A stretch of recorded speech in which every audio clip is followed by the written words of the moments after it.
Elimika na Mahasin TV, pata kujua wema wa Uislamu.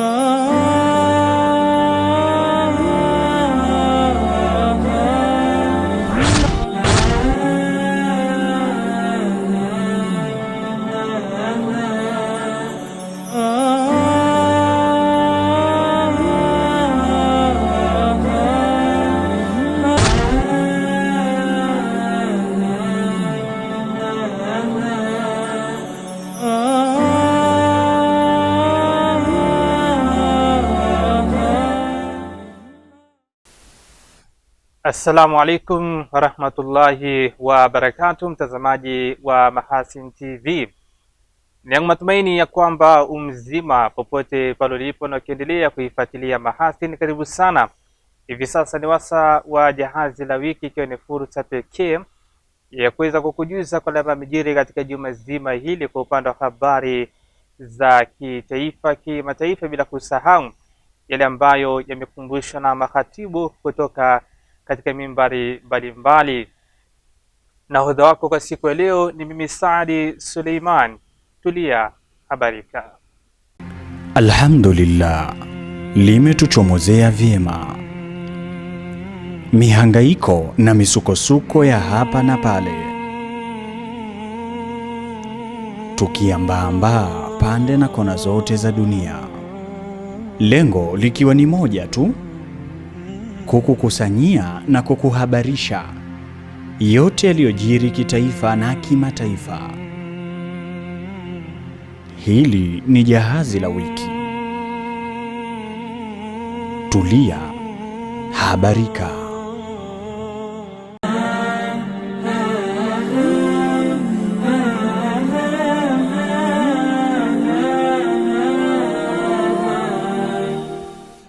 Na mtazamaji wa Mahasin TV, sambamba na kutufuatilia kupitia kisimbuzi chako cha Azam TV, vile vile matangazo haya unaweza kuyapata kupitia akaunti yetu ya YouTube Mahasin TV Official. Karibu tuweze kulianza jahazi la wiki, na tuanze kwa upande wa habari za kitaifa, ikiwa ni zile habari muhimu zilizoweza kujiri katika juma hili. Moja kwa moja tuanzie makao makuu ya nchi jijini Dodoma. Tume Huru ya Taifa ya Uchaguzi imeanzisha majimbo mapya 8 na kubadilisha majina ya majimbo 12 ya uchaguzi yatakayotumika kwenye uchaguzi mkuu wa rais, wa bunge na madiwani unaotarajiwa kufanyika mwezi wa 10 mwaka huu 2025. Akizungumza na waandishi wa habari jijini Dodoma, mwenyekiti wa Tume Huru ya Taifa ya Uchaguzi, Jaji wa Rufani Jacobus Mwambegele, amesema tume imefikia uamuzi huo baada ya kupitia maombi kutoka kwenye mikoa mbalimbali nchini. Tume ilipokea jumla ya maombi 34 ya kugawa majimbo ya uchaguzi na maombi 10 ya kubadili majina ya majimbo. Baada ya kupokea maombi na kwa kuzingatia kanuni ya 18 ndogo ya 5 ya kanuni za Tume Huru ya Taifa ya Uchaguzi za mwaka 2024, tume ilitembelea na kufanya vikao na wadau katika baadhi ya majimbo yaliyoomba kugawanywa pamoja na majimbo yote yaliyoomba kubadilishwa majina ili kujiridhisha na taarifa za maombi zilizowasilishwa tume. Ametaja majimbo hayo ni pamoja na mkoa ni Dar es Salaam, jimbo la Kivule limegawanywa katika jimbo la Ukonga na jimbo la Chamanzi lililogawanywa katika jimbo la Mbagala. Mkoa wa Kigoma, halmashauri ya wilaya ya Kakonko, jimbo la uchaguzi la Buyungu sasa litaitwa jimbo la uchaguzi la Kakonko. Mkoa wa Simiyu, wilaya Bariadi, jimbo la sasa la Bariadi sasa litaitwa jimbo la uchaguzi la Bariadi vijijini. Mkoa wa Singida, majimbo 5 ya uchaguzi yamebadilishwa majina kama ifuatavyo: jimbo la uchaguzi la Manyoni Mashariki sasa litaitwa jimbo la uchaguzi la Manyoni. Jimbo la uchaguzi la Singida Kaskazini sasa litaitwa jimbo la uchaguzi la Ilongero. Jimbo la uchaguzi la Manyoni Magharibi sasa litaitwa jimbo la uchaguzi la Itigi. Jimbo la uchaguzi la Singida Mashariki sasa litaitwa jimbo la uchaguzi la Ikungi Mashariki. Jimbo la uchaguzi la Singida Magharibi sasa litaitwa jimbo la uchaguzi la Ikungi Magharibi. Aidha, Tume Huru ya Taifa ya Uchaguzi imebadili majina majimbo 12 ya uchaguzi, ambapo jimbo la Chato sasa litaitwa Chato Kaskazini. Jimbo la Nkenge katika halmashauri ya wilaya ya Misenyi mkoani Kagera litaitwa Misenyi, na jimbo la uchaguzi Mpanda vijijini wilayani Tanganyika mkoani Katavi litakuwa ni jimbo la Tanganyika. Mkoa wa Dodoma limeanzishwa jimbo jipya moja, ambapo jimbo la uchaguzi la Dodoma mjini limegawanywa na kuanzishwa jimbo jipya la uchaguzi la Mtumba. Mkoa wa Mbeya limeanzishwa jimbo jipya moja, ambapo jimbo la uchaguzi la Mbeya mjini limegawanywa na kuanzishwa jimbo jipya la uchaguzi la Uyole. Mkoa wa Simiyu limeanzishwa jimbo jipya moja, ambapo jimbo la uchaguzi la Bariadi limegawanywa na kuanzishwa jimbo jipya la uchaguzi la Bariadi mjini. Mkoa wa Geita yameanzishwa majimbo mawili kama ifuatavyo. Mosi, jimbo la uchaguzi la Busanda limegawanywa na kuanzishwa jimbo jipya la uchaguzi la Katoro. Na pili, jimbo la uchaguzi la Chato limegawanywa na kuanzishwa jimbo jipya la uchaguzi la Chato Kusini. Mkoa wa Shinyanga limeanzishwa jimbo jipya moja, ambapo jimbo la uchaguzi la Solwa limegawanya na kuanzisha jimbo jipya la uchaguzi la Itwangi. Majimbo mengine yaliyobadilishwa majina ni jimbo la Tabora Kaskazini limebadilishwa jina na kuitwa jimbo la Uyui, na jimbo la Handeni vijijini mkoani Tanga litaitwa Handeni. Kufuatia kuongezeka kwa majimbo mapya 8, uchaguzi mkuu wa mwezi Oktoba 2025 kutakuwa na jumla ya majimbo 272, majimbo 222 Tanzania bara na majimbo 50 visiwani Zanzibar. Nchi za Tanzania na Ivory Coast zimekubaliana kufungua milango kwa pande zote mbili ili kuimarisha biashara, wakikubaliana kwa kutanisha mawaziri wa mambo ya nje na wa viwanda na biashara ili waweze kuweka ajenda ya kufanyika kwa jukwaa la kibiashara baina ya nchi hizo mbili. Lali Sefriami ana masimulizi ya taarifa hii. Akitolea ufafanuzi wa mazungumzo yake na waziri mkuu wa Ivory Coast Roberto Bogre Mambe, waziri mkuu Kassim Majaliwa amesema kikao hicho kimelenga kuimarisha masuala ya kidiplomasia lakini kukuza sekta nyingine za kiuchumi. Eneo jingine ambalo tumelisisitiza zaidi kwenye kikao chetu cha leo ni swala la maboresho ya private sector, sekta binafsi, ambayo tumetoka kwenye mkutano na sisi tumekuwa wahamasishaji wakubwa kwenye nchi nyingine barani Afrika. Kwa na sisi tumeweka utaratibu wa ndani kupitia private sector, taasisi zetu za uwekezaji ndani ya nchi zikae pamoja, zizungumze, zitengeneze makubaliano ya pamoja. Ni maeneo gani tunahitaji kuboresha kwenye private sector? Waziri Mkuu Majaliwa amesema serikali imerahisisha mazingira ya kiuwekezaji, ikiwa ni pamoja na kupunguza muda wa kupata leseni, kufanya mapitio ya kodi na kutatua kero za kikodi, pamoja na kufungua na kuongeza maeneo ya kiuwekezaji. Lakini jingine ambalo tumelizungumza ni kuanzisha safari za ndege kutoka Abidjan kuja Dar es Salaam. Tumegundua kwamba tuna Watanzania wengi wanakuja hapa, lakini pia na wafanyabiashara ambao wananunua korosho Tanzania wanakuja pia hapa Ivory Coast. Tunahitaji pia msimu, kwa sababu inatofautiana kidogo misimu ya korosho. Basi wafanyabiashara wanaokuja hapa, walioko hapa, wenye viwanda hapa, wanapomaliza mazao walionunua, basi waje Tanzania na kuwe na usafiri wa moja kwa moja.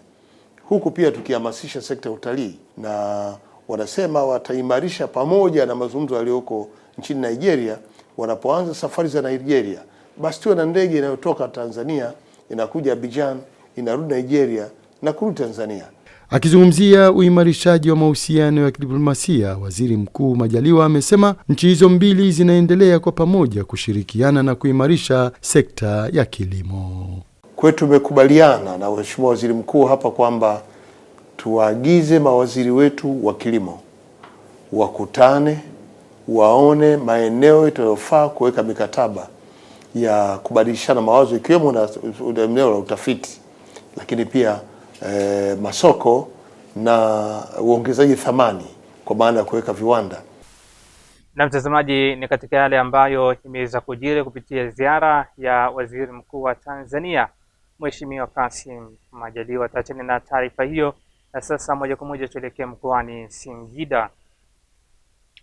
Kamati ya Dawa Afrika Mashariki ikishirikiana na taasisi ya Safina imekutana katika kikao maalum mkoani Singida, ikiwa ni katika mwendelezo wa maandalizi ya ufanyikaji wa kongamano la kidawa la Afrika Mashariki na Kati litakalofanyika hapa mkoani Mwanza kuanzia tarehe 27 hadi tarehe 29 mwezi wa 6 mwaka huu 2025. Viongozi walioshiriki katika kikao hicho kilichofanyika mkoani Singida wametoa wito kwa waumini wa dini ya Kiislamu kujiandaa kushiriki katika kongamano hilo sambamba na kuweza kuchangia ili kufanikisha ufanyikaji wake. Ombi letu kwa watazamaji na wasikilizaji wote wa media zetu, tunaomba mambo mawili. Ombi la kwanza ni kuhudhuria kwako. Ombi la pili ni kusupport kifinance, kivyovyote, kimaterial, kwa sababu hili jambo ni jambo letu sote kutoka East Africa. Kwa hivyo ni sote tushiriki kuhudhuria, ni sote tushiriki kuchangia. Tunaalika nyinyi wote tuhudhurie katika kongamano la Mwanza insha Allah, kama alivyosema Sheikh Hamza, pia kwa usaidizi, chakula, pesa. Kwa hiyo ni juu ya kila Muislamu kuweza kusapoti kwa kufika, yani kushiriki katika kongamano, lakini pia vile vile kujitolea kwa hali na mali kuweza kufanikisha jambo hili, kwani hakuna yoyote ambaye anaweza akatufanyia haya isipokuwa ni sisi wenyewe Waislamu.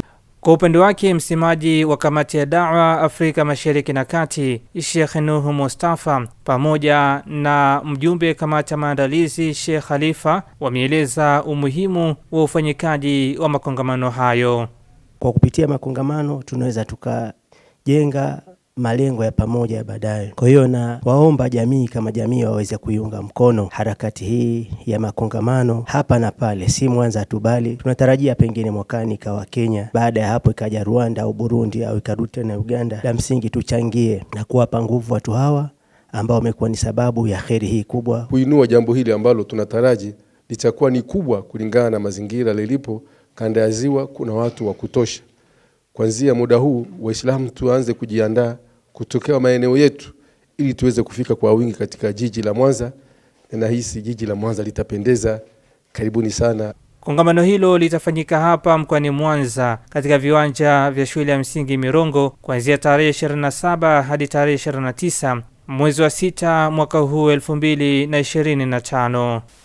Mkoa wa Katavi unataraji kuanza kupata umeme wa gridi ya taifa ifikapo Mei 20 mwaka huu 2025 utakapokamilika mradi wa ujenzi wa njia ya kusafirisha umeme msongo wa kilovoti 132 kutoka Tabora hadi Katavi uliofikia 96% ya utekelezaji wake.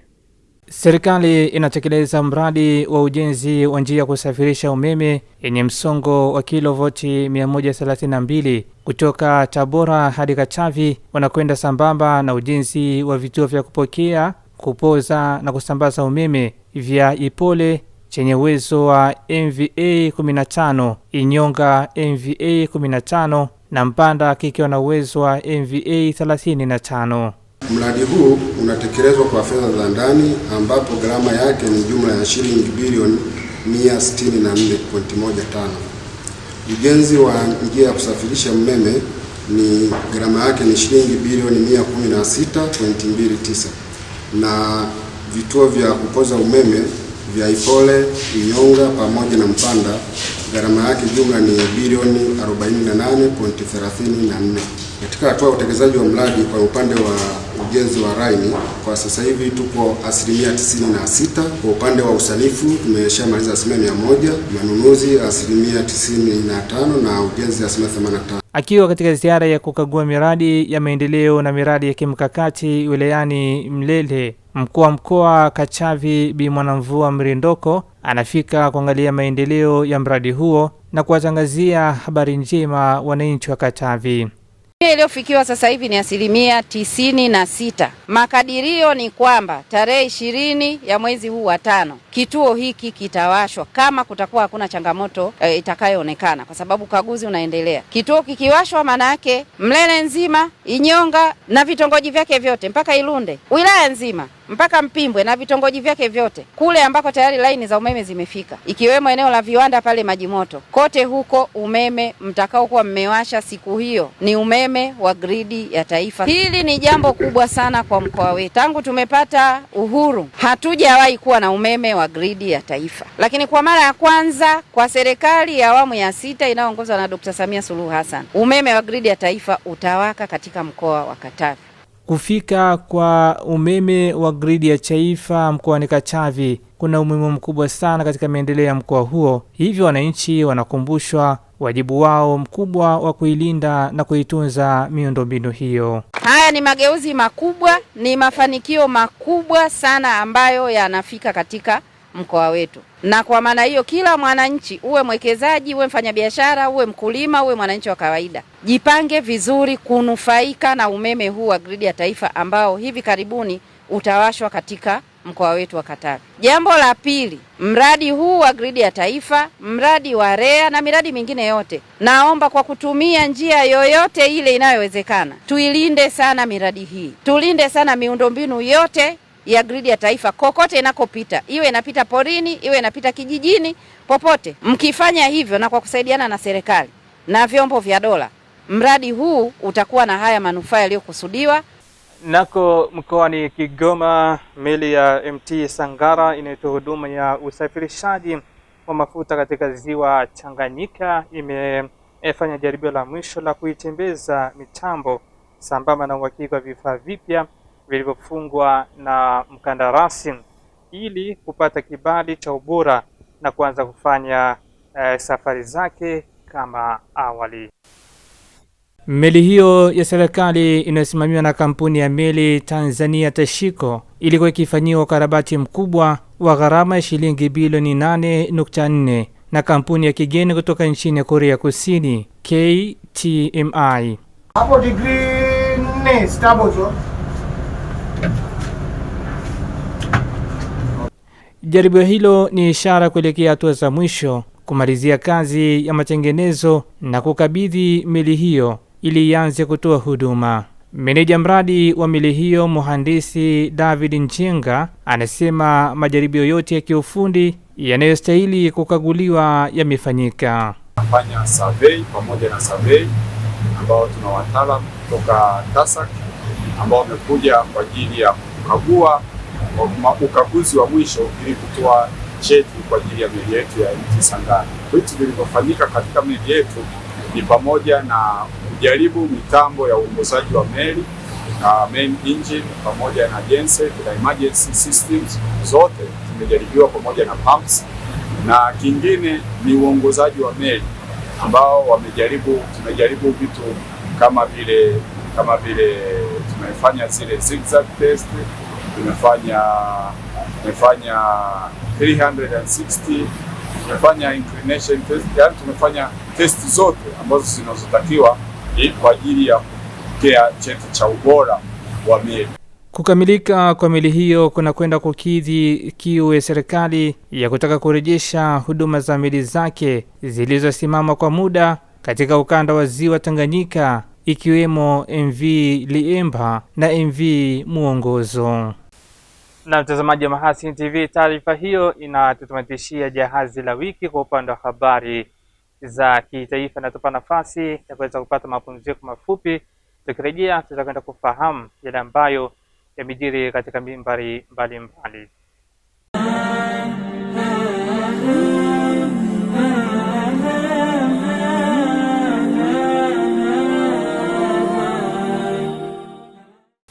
Shukrani sana mtazamaji wa Mahasin TV kwa kuendelea kulifuatilia Jahazi la Wiki, na sasa ni wasa mzuri wa kuweza kufahamu yale ambayo yamejiri katika mimbari mbalimbali ambapo kamera za Mahasin TV ziliweza kuvinjari huko.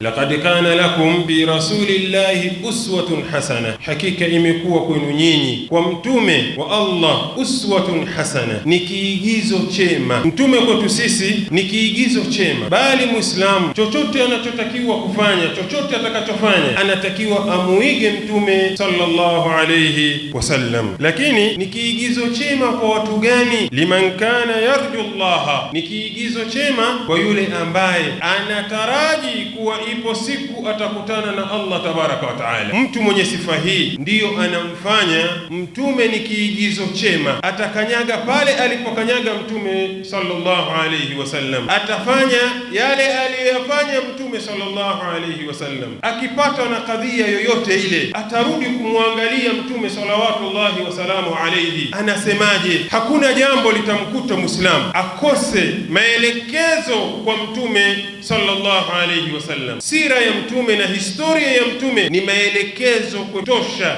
ni jinsi gani tutaishi juu ya mgongo wa ardhi hii. Al-amradhu al-khatira allati tamna'u al-qalba min an yakuna saliman awwaluha ashirk, maradhi yanayoangamiza na yatakayomfanya mtu asibaki salama katika dunia yake ni maradhi ya ushirikina. Mara nyingine mtu afya yake hajaiegemeza kwa Allah jalla jalalu, afya yake ameiegemeza na inakuwa controlled na mganga wake wa jadi mshirikina. Maradhi makubwa, al-amradhu al-hattaka al-khatira ashirk billah, kutomtegemea Allah katika mambo yako, kutomwabudu Allah bali ukaabudu na vingine, kutokuwa na matumaini juu ya Allah kwamba maisha yako Allah ndio anayesimamia na matendo yako mema Allah ndio atakayekulipa. Sab'atun min al-mubiqat, mambo saba ni yenye kuangamiza. Jambo la kwanza al-ishraku billah. Watu wamekuwa mbali sana na Allah subhanahu wa ta'ala, mioyo yetu haijaegemea kwa Allah. Tiba ya maradhi haya uelewe kwamba lazima umpokeshe Allah subhanahu wa ta'ala katika maisha yako yote,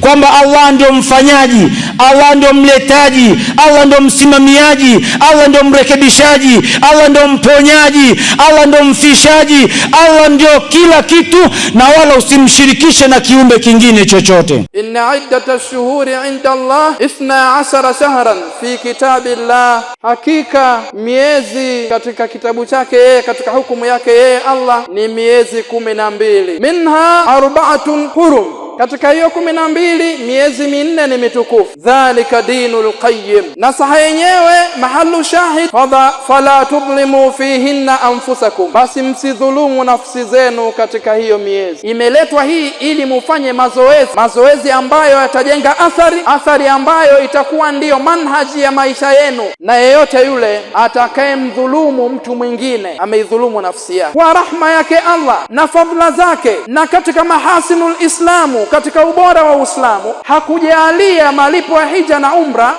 yanawafikia wale tu wanaokwenda kwenye Kaaba. Uislamu ukaweka njia anuwai za Muislamu kuyadiriki malipo ujira wa hija na umra, hali ya kuwa yupo pale alipo. Anasema atakaye swali swala ya subhi kisha akaketi pahala aliposwalia anamdhukuru Allah mpaka jua likachomoza, akaswali raka 2, basi ni kama vile yule ambaye ameenda hija akadiriki malipo ya hija na umra yaliyotimia. Familia katika Uislamu ndiyo tofali la mwanzo linalojenga jamii, na ndiyo taasisi ya mwanzo kabisa inayojenga jamii, inayojenga nchi na inayojenga umma. Kwa mtazamo wa Kiislamu tunazungumzia familia iliyofundishwa na Allah subhanahu wa ta'ala, min dhakarin wa untha, kutokana na mwanamume na mwanamke. Nchi nyingi sasa hivi masuala yanayohusiana na familia ima yameondolewa katika zile katiba, au kama hayajaondolewa basi familia imezungumziwa inatengenezwa na watu wawili bila kutaja aina za watu wawili, ili kuruhusu wale ambao wanadai haki za kwamba familia inaweza kutengenezwa na wanaume watupu na wanawake watupu wapate uchochoro wa kupita katika zile sheria, isiwabane. Kwa sisi kama Waislamu ni lazima tuwe macho na hizi sheria na hizi sera ambazo zinawekwa, ili ziwe bayana, zirandane na imani yetu sisi ya Kiislamu. Viongozi wa dini ni lazima wawe na ushirikiano katika mahubiri yao, kuangalia jinsi gani ambavyo wanaweza wanaweza wakaimarisha hii taasisi ya familia, kwa sababu jinsi inavyozidi kuyumba, athari zake haziishii kwa Waislamu peke yake au wasiokuwa Waislamu peke yake. Athari yake inaenea katika jamii ya ubinadamu yote, kitu ambacho madhara yake ni makubwa katika ustaarabu wa kibinadamu. Na mtazamaji wa Mahasin TV, hayo ni kwa uchache tu yale ambayo yamekumbushwa na makhatibu kutoka katika mimbari mbalimbali ambapo kamera za Mahasin TV ziliweza kuvinjari huko. Kwa hayo na mengine mengi, ni kusihi tu uendelee kuifuatilia Mahasin TV, hususan katika kipindi cha hotuba za Ijumaa, ili kuweza kufahamu kwa upana zaidi haya ambayo yamezungumzwa na makhatibu. Nukta hiyo inatupa nafasi kwa mara nyingine tena kuweza kupata mapumziko mafupi, na tukirejea basi moja kwa moja tutakwenda kupata mkusanyiko wa habari za kimataifa katika juma hili. Endelea kulifuatilia Jahazi la Wiki, na mimi ni Saadi Suleiman. Mahasin TV channel namba 455 katika kingamuzi cha Azam.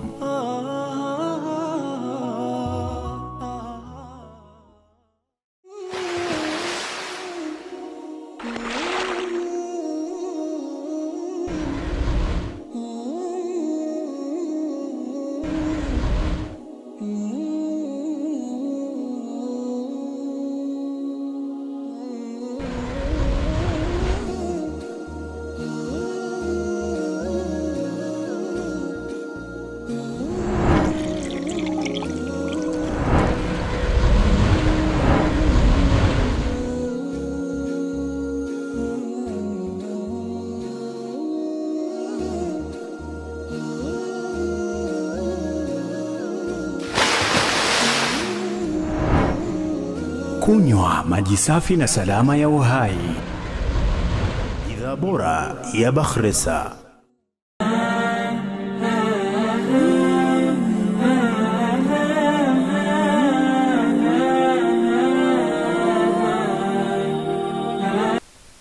Mtazamaji wa Mahasin TV, niendelee kukupongeza kwa kuifanya Mahasin TV kuwa kituo bora cha matangazo, na sasa ni hasa mzuri wa kuweza kupata mkusanyiko wa habari za kimataifa katika juma hili.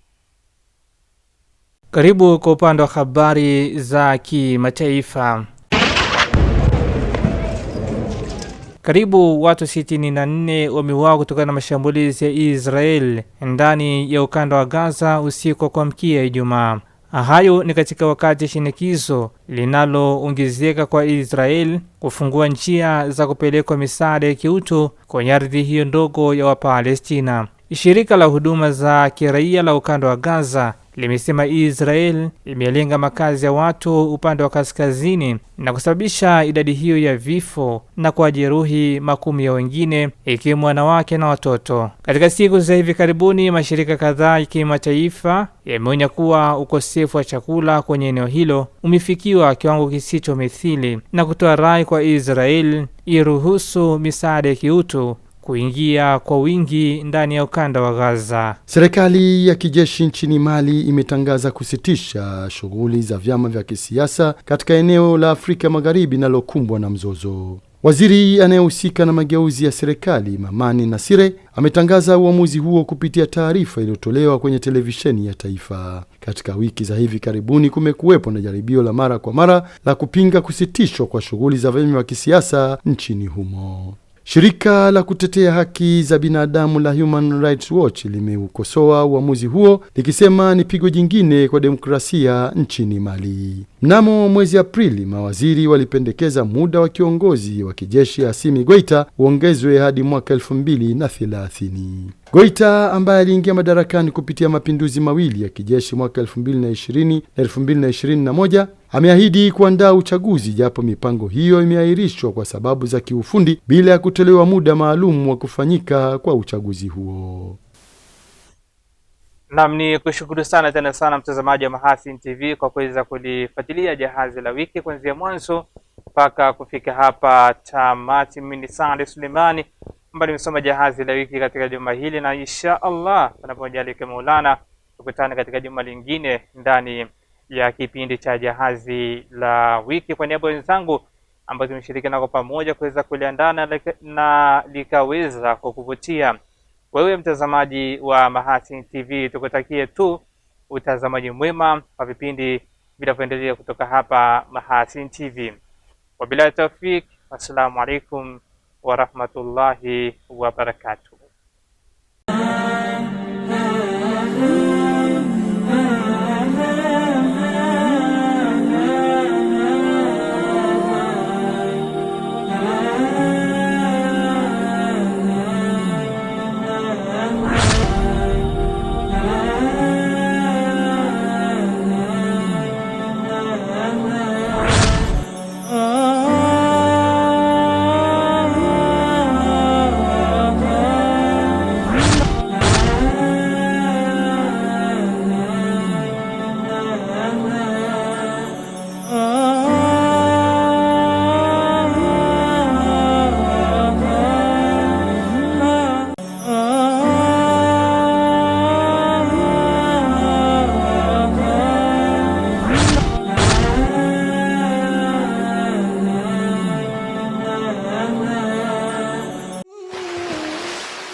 Kunywa maji safi na salama ya uhai.